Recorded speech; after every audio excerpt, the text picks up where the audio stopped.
Christmas lights, for example. We head over to Google Trends, just search Google Trends on Google, type in the keyword, and it shows you over the past 5 years. You can see this is an extremely seasonal item. All the sales happen in a very short peak. This kind of pattern we want to avoid, right?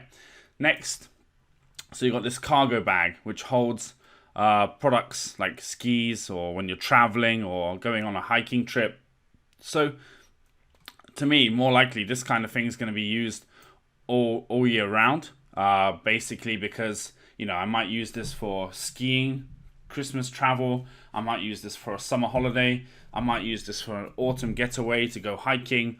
To me, I think looking at this kind of item, just, you know, thinking about when people are going to use it, what they're going to use it for, I would say it's less seasonal, but we can see here that yes, it sells okay all year, but it does have these peaks in the summer months where people do more travel, and then there seems to be a peak at year end. So you have summer travel, Christmas travel, and then it kind of sells steadily throughout the year.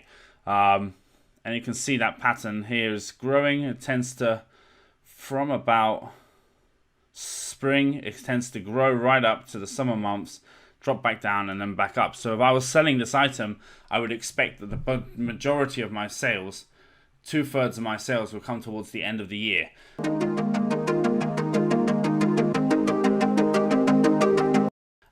Many products are like that, where there's more of a peak during one time during the year. I think that's acceptable if it's selling well throughout the year as well. Let's have a look at the last 12 months just to get an idea. Okay, so it sells like reasonably, and then it sells triple, quadruple volume in a couple of months during the year, during the summer, and then it sells reasonable throughout the year as well. The thing we want to avoid is where it has super peaks and super drops, because that's very hard to manage the stock on. Okay, next one, sleeping pad. Let's have a look. Okay, so this is much more steady throughout the year. The peak is not so high and the dip is not so low. And you can see from here that the peak was around 75, and over here the peak's around 100. So over the last 5 years, because we're looking at 5-year data, this has slowly grown in interest every year. So you can see it's kind of trending upwards over time, and it has peaks and drops, peaks and drops. So yes, this is seasonal. So we're looking at from what, February through to summer months, it sells more, it dips a little bit more in Christmas time, and then again, summer months, it kind of goes up. But you can see the sales volume here for the dip is bigger than the sales volume here for the dip. So overall, this is an increasing trend. You can even see on Google Trends like which areas people are buying. So you might want to focus some of your marketing, if you do adverts, for these areas as well, because they're more likely to purchase this kind of a product. Okay, and basically that's it on trends. You just want to take a look at the Google Trends to get an idea how seasonal your product is, how it's performing over time. I mean, some items, some really simple items, let's say a cutlery set, knives, forks, spoons, etc. Okay, so wow, I wouldn't expect that. I wouldn't expect it to be so seasonal, but it seems a lot of people are giving it away as a gift once a year. Okay, let's try something else. Table mat. Okay, so you can see the sales are pretty steady for this item. It jumps up and down a little bit, but I would say the trend here for this table mat is it's growing over time, it's steady. So this is very unseasonal, right? There's up, down, up, down. People are buying this all year round, and you can see that from this trend. So I type in table mat, but all the search tools out there, all the keyword tools out there claim to know how many people are searching, but they're not 100% accurate, right? So that's why we look at the sales data. If we look at the sales data for the word table mat, and we see that the top 10 products are selling 5,000 units a month, we know there's enough searches there, we know there's enough demand there, and that's what we're basing it on. In terms of keywords then, some people also like to check the volume just to see. So like sleeping pad, you're talking 10k to 100k average monthly searches. Camping mat, 10k to 100k average monthly searches. This is on Google, and Google tends to reflect Amazon, but some people might be searching more on Amazon and less on Google, or more on Google and less on Amazon for some products. So we don't know. It's just an indication. But of course, here, there's just 2 keywords that you can rank for.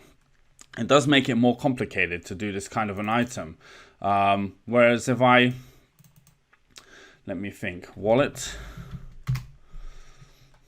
just want to see how this compares. Wallet, 100k to 1 million searches. And then men's wallet, wallets for women. There's money clip that people search for. There's other keywords that you can go after. Leather wallet, coin purse, travel wallet. There's many more keywords, also high volume. So when you're building your listing, it's easier to do it when there's many keywords like this. And also, there's more chance of ranking if there's many alternative keywords. Why? Because if there's only one main keyword for sleeping mat, then everybody's going after sleeping mat and camping pad. See? Camping, sleeping pad. So they've got sleeping pad and camping pad keywords in the title. Sleeping pad, camping mat. Everybody's using the 2 main keywords here. So it's going to be harder to outrank them using keywords in this particular instance. Whereas something like this wallet, there's many different keywords, so it might be easier to outrank them. So, of course, a product with many different keywords with high search volume is preferred to one without. But we did prove that sleeping pad, where is it? Here, sleeping pad has enough demand just based off this number of sales units being sold. We checked and we thought that there's enough demand. It's a bit competitive. But it was definitely enough sales there. So even though the keywords as the volume's lower, it's still a good product. So what you can also do is take the top selling products. You can get the URL and you can put that into the keyword tool too here.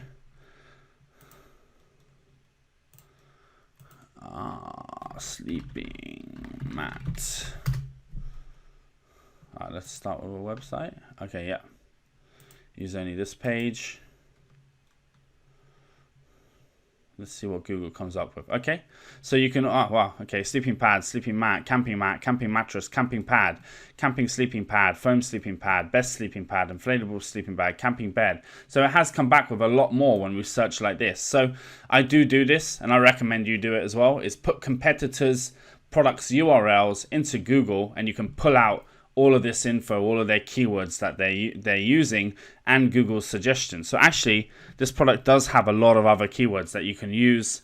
Let's look at the average monthly searches. Okay, sleeping pad, sleeping mat, camping mattress, camping bed, maths pad. I'm not sure what that's supposed to, how that relates. So foam sleeping pad, best sleeping pad, camping sleeping pad, backpacking sleeping pad. There is enough there actually for this product to try many different keywords and titles, right? So I'm glad we checked that URL. It pulled it out. And what I usually do is for the top 10, I do the same. And I take all the keywords, and that's what I use to build my keywords for my listing. My title, my features, my description, my back-end search terms comes from taking the top products and doing this, and some additional websites selling the similar products and putting it into the keyword planner and pulling that out. And you can see all the different products that people are launching here as well. Okay, gloves, chair pads, wine glasses. See, glass is another product you need to be careful with because it can break and damage. Okay.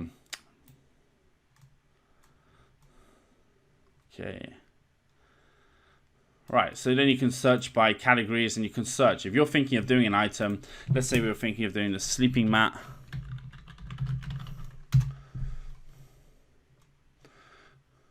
So we've got this inflatable one. The price is pretty high for that. We've got this one someone's launching, but there isn't that much competition for it. You can see that. Product looks nice. Let's have a look in Amazon. It's a brand new listing. It's only got 1 rating, 1 review so far. They've done a good job. Good photos. They don't have the spec and the size, but they have got the features. They've got very detailed description there. And the product description is not great. The features are good. 1 review. I'm guessing it's very positive. I got this for car camping, and it makes sleeping a lot easier, I'm sure. So we never know with the first 5 reviews whether they're real or not, because some people do pay to get reviews in order to help boost their product at the start. But definitely check your products here.